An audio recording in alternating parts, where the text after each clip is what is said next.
The way she even said that wasn't uncensored. Okay, Confession Concert 1. What the hell? Start this. There we go. Was it uncensored?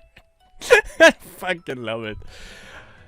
With the first week of September came plenty of latecomers as expected, but their ranks have thinned a bit by now. I'm sure most were only late because they hadn't adjusted back to their school schedules after summer vacation. Once they get back on track, fewer people come late. Makes sense. The school festival starts tomorrow. I'm sure everyone has been fully taxed preparing for it since the week began. That's meant more people coming to school early in the morning, which has also contributed to the reduced number of latecomers. I bet there'll be more again once it's over though. I can understand why you might want to let yourself be late. Truants are still students. It's not as if they are punished particularly severely. At worst, they are obligated to attend some remedial classes over their breaks. But I don't understand that those few minutes they gain being late are lost to remedial classes. Don't they understand what a waste of time that is? I know that thinking this way makes others see me as rigid. But trading a few minutes of your morning for several hours later is a loss no matter how you look at it, right? Definitely. Well, I'm sure anyone would understand that if it were explained to them, and I suppose putting a punctual lifestyle into practice requires a certain set of skills. Oh. I looked down at my watch when I saw her coming up Camellia Lane. It was exactly the time I expected to see. There were still 15 minutes before the drum would sound. She walked sluggishly over, stifling a yawn and still looking very sleepy. At that pace, I bet she left her house about half an hour earlier. Of course. Yuka, losing the fight to keep it in, she opened her mouth wide in a yawn. Have you realized why time management is important? Since the beginning of September, Yuka hasn't been late even once. She does look incredibly tired every day, though. There were 2 times she had to rush in just before the drums, but other than that, she's come through the gate around this time every day. I suppose the makeup classes did the trick. No, Yuka's not the type to reflect on her actions based on how harsh the punishment was. In which case, I had the chance to talk to her several times over the course of the classes. We talked about all sorts of things, and in those conversations, I expressed my sense of values regarding punctuality several times. She didn't seem terribly impressed, but I think she understood where I was coming from. I wonder if she stopped being late in an effort to respect my views. If so, I'm glad. I didn't want to push my way of thinking onto Yuka or anything. The topic just came up in our conversations. But if that struck a chord with her, I'm glad. I'm rather fond of her. Morning, Aki. Yeah, morning, Yuka. Yuka stumbled through the gate and passed by me at a sleepy pace. I was on duty, so we couldn't converse as much. We just exchanged greetings like this. Yeah. I bet she's heading for the entrance hall, still dragging her feet. I can't see her looking out past the main gate, but I can imagine it. I won't tell her to shape up, and I don't think she should either. It's up to Yuka what she does with the time she spends on being late. She's probably at the building now. I bet she's still rubbing her sleepy eyes. Maybe she's yawning again. It's fun for me just imagining her like that. She really is quite the intriguing friend. It's cool that we see that from Adi's perspective now and not from KOBA's perspective for once. So we actually see what is going on inside her head, because it's really hard to read her. But I feel I really like her. Yuka, the final day of summer classes. I'm not sure what you meant by it, but I remember what you said to me. You're going to confess to me from the stage at the school festival, right? It'll be a big surprise. A surprise nonetheless, yeah, still. That's tomorrow, huh? No matter what happens, I'll be there to hear it. I'll wait for Yuka's song and words. I can't imagine what sort of show she'll put on for me, but thinking about it makes me look forward to tomorrow. I wonder what Yuka will say to me. Will say to me lit up on stage. She lit? Though. Lunch period. Lately it's become part of my routine to eat lunch in the cafeteria with Yuka. As long as I don't have work to do, we'll meet up somewhere in the hallway and head to the cafeteria together. Yuka usually buys her food from the cafeteria or the school shop, and I tend to bring my lunch from home or buy something on my way to school at a roughly 50-50 split. We find some seats in the cafeteria, have lunch, and chat until our afternoon classes start. Our conversations tend to wander to different places each day. We'll talk about our taste in music, our hobbies, our favorite foods. When my love of ice cream came up, I learned that Yuka is fond of soda and fried chicken. Good choice. We'll talk about what we saw on TV the previous day. our best school subjects. Yuka enjoys English. That's not a surprise. And I like physics. She was making a strange face when I said that, so I'm guessing it's not one of her strong subjects. We'll talk about our favorite accessories or fashions. In all these conversations, we learn about each other's hobbies and tastes. Yuka brings up all sorts of topics. She seems to fear our conversation petering out. Or maybe she thinks I'd find silence to be a waste of time. She wouldn't worry about that. I'd never considered talking to her to be a waste of time. So like, what was it? Your bandmates, right? You were going to tell me what happened on the train on your way back. Right. It was awful. Every time we go to a different station, she'd run out to the bathroom. Sounds unfortunate, but I don't think I'd go so far as to sympathize. I was just laughing. She said she'd been out cold if we'd been on an express train. I see, so Yuka's surrounded by the sort of people I guess I'd expect her to be. Interesting people. It sounds like the other members of Yuka's band aren't students, they are older than her. Some of them do some rather outrageous things, and no doubt their behavior has influenced Yuka. Like what? I want to know what outrageous things they are doing. While we've chatted like this, I've been wondering about something for the last few days. Yuka. Lunch is almost over. Are you going to leave that again? Guess I just haven't had much of an appetite lately. There was still about a quarter of Yuka's chicken cutlet curry left in front of her. They served it at a cafeteria? The cafeteria food we had was freaking garbage. And well, it was kind of okay for the size of the students that they had to cook for, but chicken cutlet curry, I would some of that.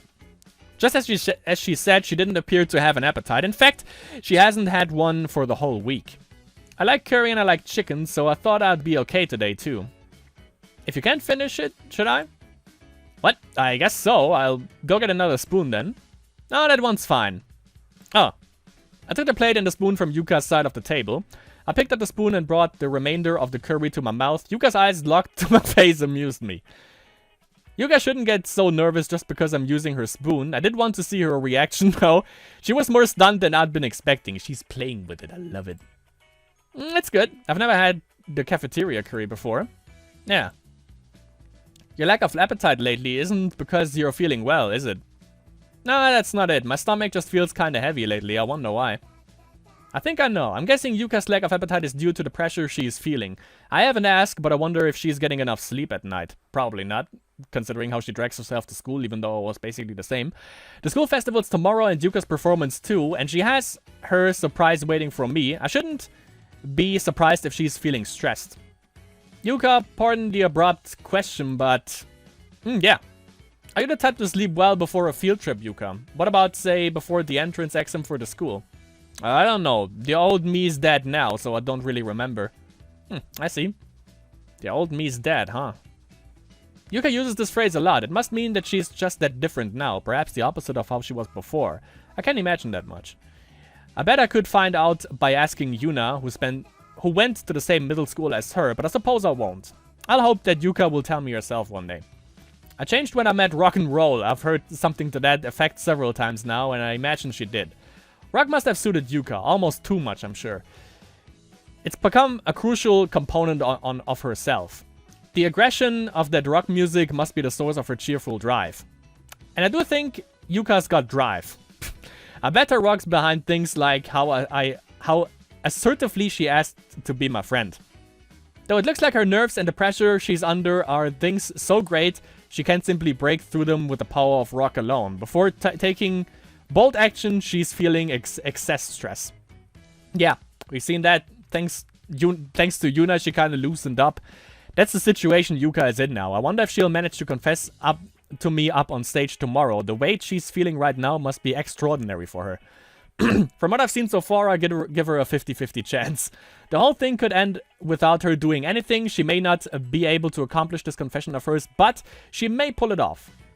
I still don't know the true potential of her will at the 11th hour. I'm looking forward to it. I'm excited about what Yuka will say to me up on stage tomorrow. And about how I'll answer her. Will I be moved or will I burst out laughing? Will I run away in embarrassment? I don't know. I'm very interested to find out because of that. Not knowing is why I'm so excited. I want them to cheer them on, by the way. The other ones. Yuka. Yeah. Good luck tomorrow. Yeah, leave it to me. She really must be under incredible pressure, and I probably contributed to it with those words. But really, good luck. I want to see you tomorrow, Yuka, and I want to see myself tomorrow too. We're on it. I want them to cheer them on, by the way. Because we just heard that Yuka, you know, basically asked like, Aki, come up on stage. I want to see what happens after that. And we get to see that. Hey, Aki, good work. Yuka. I finally finished everything I had to do today and was just leaving the main gate. Yuka had been waiting for me there. What are you doing here so late? Oh, well, I was waiting for you. For me. Yuka isn't in any clubs, I'm fairly certain. I checked the time on my watch, it was almost 6. Classes ended early today to give people some time finish preparing for the festival. Did she wait almost 5 hours for me? Were you waiting the whole time? Ah, nah, I've got my show, you know. I was rehearsing. Ah. I don't even have 5 minutes up there, you know. But I still had to sit there the whole time with everybody else using it. It was such a drag. I see, that must have been tough. It's sort of a question to me how an application for 5 minutes of stage time, even when though in the first place it probably takes more time than that to set up and take down the acts before and after her. Still, she needs to rehearse those 5 minutes, and I think the auditorium was doing a run-through for the entire program for both days program. She must have had to wait a while for her turn. Of course, I snuck out after my turn was over. I see, then you were waiting here. It wasn't too long though. That's good. So, did she need something with me? Yeah, there's something I want to tell you. What would that be? Right. After saying that, she had something to tell me. Yuka felt silent for a few moments. She must have been mustering the strength to say it. Now what is it that she'll tell me this time? Listen. I'm gonna be like super pumped tomorrow. Are you? A voice like she was bracing herself, one she often uses with me. It'll be the greatest show ever. Right. This sort of approach for Yuka before the jump. Look forward to it. Wait for me in the front row, okay, Aki? Right. She brushed off off the pressure, threatened to crush her and take an action I won't be able to predict. I'm looking forward to it. So I'll help her. I'll add just a little bit more pressure so that when she throws it off, she'll soar even higher. Ah, that's why, okay. I'll see the result with my own eyes. I'll make time tomorrow to wait for Yuka's performance. I'll watch them from the front row. Yeah, be ready. She smiled, though the smile is a bit strained, and there she goes running off, opposite the direction I'll take. There's still another day before Yuka's performance. I bet she'll feel even more pressure after this. But good luck, I really am looking forward to it. I don't think I've been this interested in... No, I may be more interested in this than I've been in anything before. In that moment of Yuka's performance tomorrow afternoon. In that instant in Yuka and in me.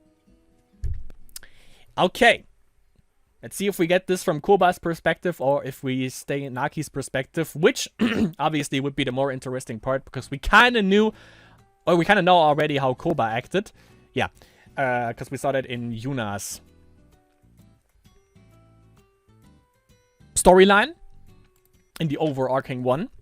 And we have confession concert number 2. Let's see how this concert, what she thinks and what happened afterwards, because that's the most interesting part. I looked at my watch. I've still got another 5 minutes or so. I'm glad the front row seats were open from the stage program. Yuka's performance seemed to be squished between the drama club and the brass band. It was probably set there intentionally, aiming for a spot when the audience would be switching out. The seat I'd found was at the foot of the stage. It may not have been the best spot acoustically, but in terms of seeing Yuka perform, it was the best seat in the house. I seated myself in front of the folding chairs. From here, I could see her up close. And I won't want to miss any one of her words. The drama club's performance must have just ended. They were running around the stage, frantically hauling away all the painted backdrops and things. Preparing for Yuka's performance, I guess. Big speakers were being carried in. Around me, people were leaving seats or finding them. The audience was changing up. I'd like for as many people as possible to see Yuka's moment of glory, but at the same time, I knew that this concert Yuka was putting on was for me alone. Maybe I was conceited to think that, but Yuka had definitely told me so. That she would sing a song of love for just one person, for me, that she would make it a great show. She said so on the last day of summer classes and yesterday as well. I don't know if she'd forgotten that it was supposed to be a surprise or if she just wasn't thinking about it. Probably a mixture of both. Still, she seems to really want to surprise me. That much comes through. That's why I've been holding my tongue and waiting for today. The curtain had dropped at some point. I checked my watch. It's less than a minute now. I'm pretty confident in my ability to estimate the time, and I thought I was paying attention to the stage and my surroundings, but I guess I lost track of everything but Yuka. So much so that I hadn't realized what's been happening on the stage. I can't believe. I'm so excited to not even notice that. I think I'm nervous too. I'm trying to be ready so that I don't miss a single moment of Yuka's performance, so that I don't miss a word of her song, her speech.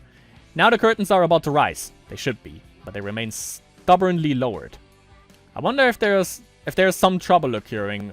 I don't think they are particularly ahead of schedule. They shouldn't be delaying like this if they didn't need to. Even at a time like this, Yuka's running late, even though she hasn't been late in the morning once yet in September. That's very like Yuka too. I wonder if she still doesn't have the courage to appear on stage. Come on, Yuka. I want to see your show. I prayed as I stared up at the lonely stage. There's some movement behind the curtain. Someone's there, finally. To accompany my sigh of relief, the lights over the audience dimmed and the stage curtain slowly rose. And I'm gonna put that out because that could be copyrighted and we already had that performance before. I love her voice. It looks like Yuka's show will start safely after all. I'm relieved just knowing that. There's Yuka walking to the center of the stage and two people behind her. It's too dark to really see. Now what will she do? Sing a song? Is she a good singer? I haven't heard her sing, so I have no idea. Apparently Yuka's band CDs are top secret, so I haven't been able to get her to lend me one.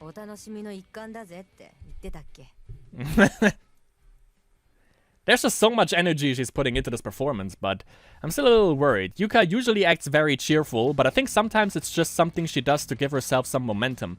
I met with Yuka several times over summer vacation outside of the camp. And more than a few times, she appeared timid, overly cautious. She seems like a bit louder. She could be the type to lose her nerve at the last minute. I think Yuka's cheerfulness is her way of trying to break through that timid part of her. Not that timid part of hers? Wouldn't that be the correct grammar? Not sure. I hope the weak part of Yuka doesn't come out on stage now.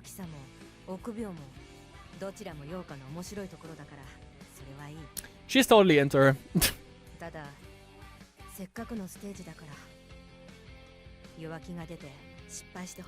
Oh, whoops. She didn't. We know that. Yet.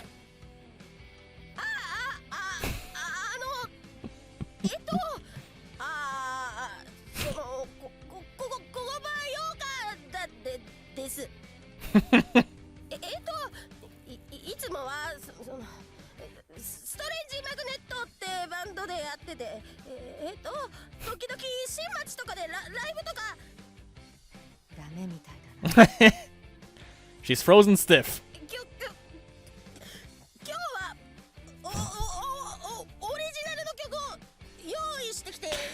Totally forgot about that. I doubt she'll be able to sing anything like this. Unless it's mumble rap. Then she's gonna be fine. I could hear muffled laughter from several different seyats around me. This is a little unpleasant. Yuka always does her very best. That's not getting through is unfortunate.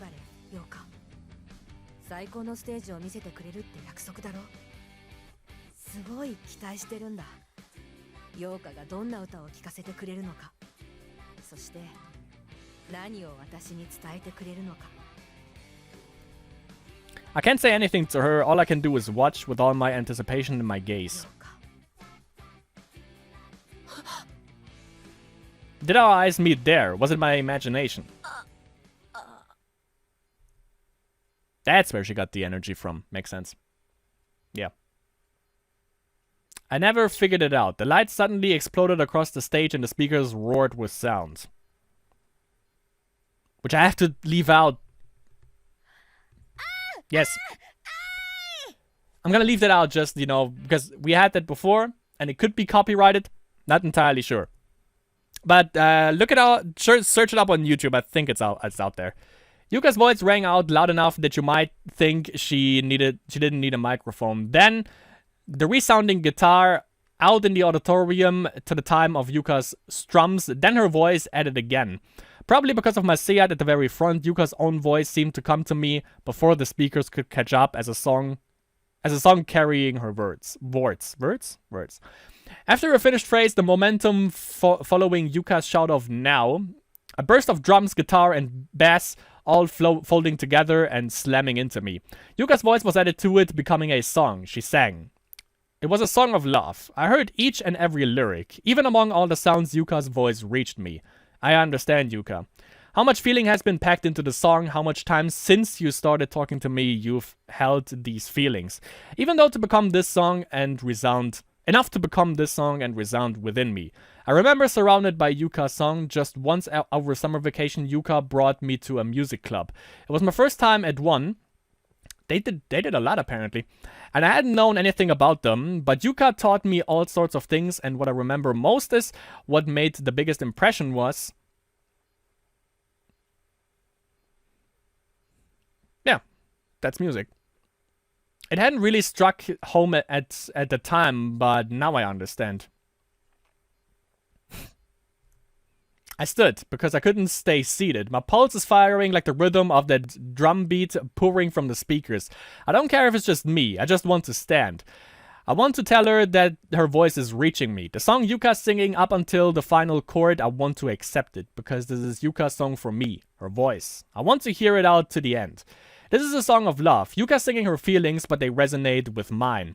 I hear you, Yuka, I want to shout it out. The time she's describing with each word of her song is the same time that Yuka's presence in my heart has been growing. Love it. Every minute I've been talking to Yuka, being with her, I've felt more interested in her. The time's been incredibly fun. The time I spend talking to Yuka transforms into something with value. The time makes me eager from when I'll see her again the next day. And that's what Yuka is singing about now. So this is a song of love. A song just for Yuka and me. No matter how many people are looking up at the stage in this auditorium, Yuka and I are the only ones who can really understand the meaning of this song. How incredible is that? How incredible is this moment? Only a few minutes on stage, only a tiny moment built up of booming sounds and Yuka's voice. It's a great show for me and for Yuka, who's soaring up on stage. Her final shout echoes, the sound of her guitar rings out, and the show came to an end. That was the last sound there. It reverberated through the auditorium, disappearing as if it's sucked up by the air. Yuka's voice cut through the echoes one more time, and her words reached me. I heard my name, and there we go. Yuka's feelings. Straight toward me from up on the stage, still illuminated by the lights. And now it's gonna be interesting. I still can't give you the audio because there is still the audio playing. Her hand stretched out to me. I was running just the steps to the stage from the front row. I took Yuka's hand and she pulled me under the lights. Hearing cheers and a commotion behind me from the stage. Okay. As Yuka gasped,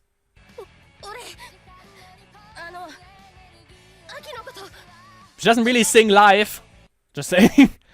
I wrapped my arms around her and with my mouth by her ears so that only she would hear, I whispered. Okay, so we get the cheering from the crowd. Greatness. Okay, I love it. I love it. I love it. This is great. This is amazing. And pressed my lips to hers. I didn't care that we were under the lights or that it was the middle of the school festival or that everyone in the auditorium was watching us. I just wanted to let Yuka know after she gave me the greatest song. Alright. Our lips didn't part until the curtain had come all the way down. Those were the strongest feelings I've ever experienced in my life. The song, the rock, the applause, the cheers, the kiss. Even after the lights had come on, even after we had been chased off the stage by the stage planners, my heart never stopped pounding. That is a great ending to the concert for sure, and I'm glad that we actually saved this part for the last. And the romance scene between these two is going to be really damn good. It's going to be really damn good. That is for sure. Why does it appear down here now? That's interesting. But apparently we got a little bit more, but that is it for this little session of mine, obviously, from Kindred Spirits on the Roof. Has been a long time since I recorded. I think it was like 3 weeks in between or something like that. Just because, you know, I wanted this little setup right here. You can't really see it in the air, by the way, but maybe I can tilt it up a little bit, but you can actually see the stars as well. This is freaking amazing, actually. For this game, it's like the perfect... Yeah, you can see it a little bit, but not as much. But it's like, for this game, it's the perfect mood. Right here, you can see a little bit better. But yeah, I'm gonna make sure that actually that you can see it a little bit better, because, you know, for ambience, it's actually the best one for this game. Freaking awesome!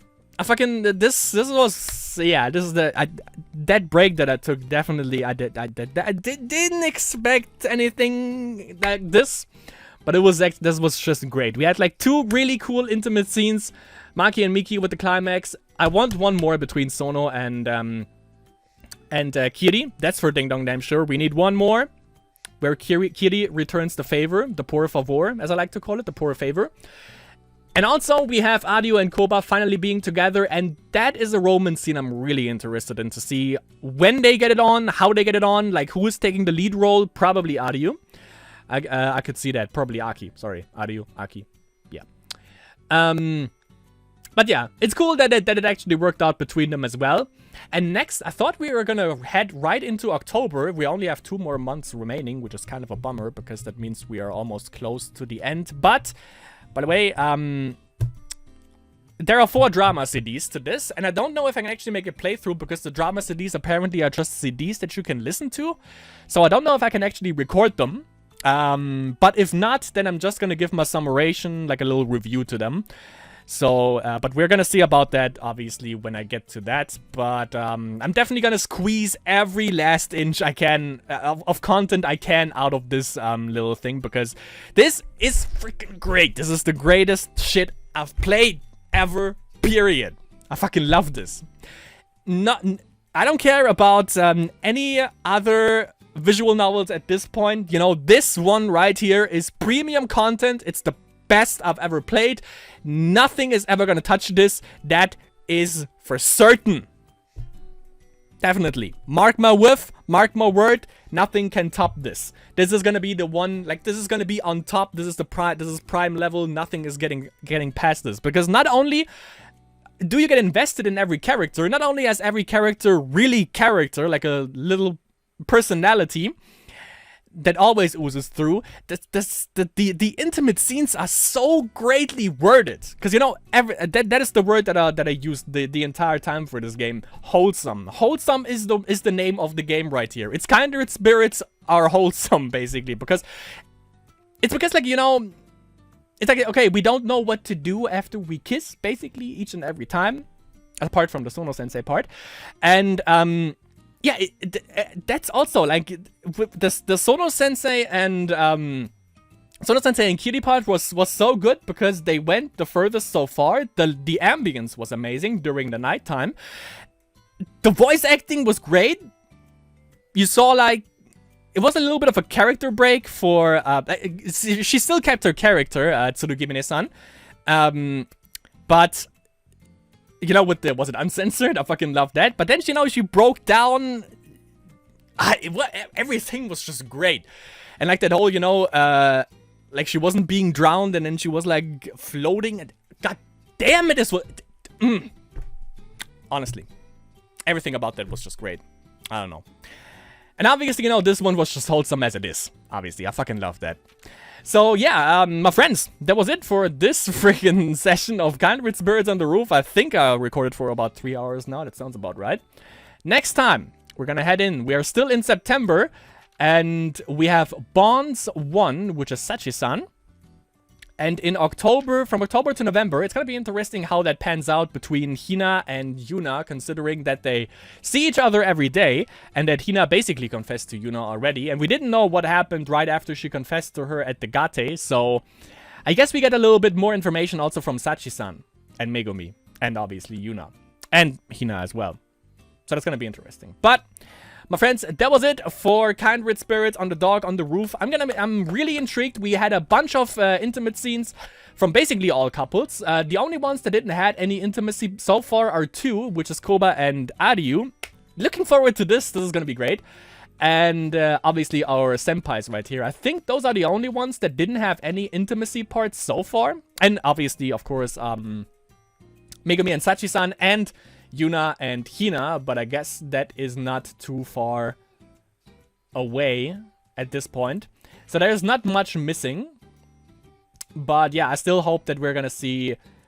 I want to see another scene between... I want to see another scene between everyone. If November is just filled with intimacy scenes between all of the couples that we've had so far, that's gonna be great. If they do that, I fucking love this game. If not, they just have to do something just as amazing as that. But yeah, that was it. That's a little bit reaching because we're still in September next time, so we are good. We still have some content left from this game alone. But you know, there's gonna be a review. There's gonna be... I'm gonna do a bunch for this game because I just love it so goddamn much. But yeah, that was it. Again, that was it for this episode of Kindred Spirits on the Roof, Kindred Spirits on the Dog. I hope you enjoyed this little session. And I see you next Friday for another riveting episode of Kindred Spirits on the Roof. That was my chair, by the way, if you heard that.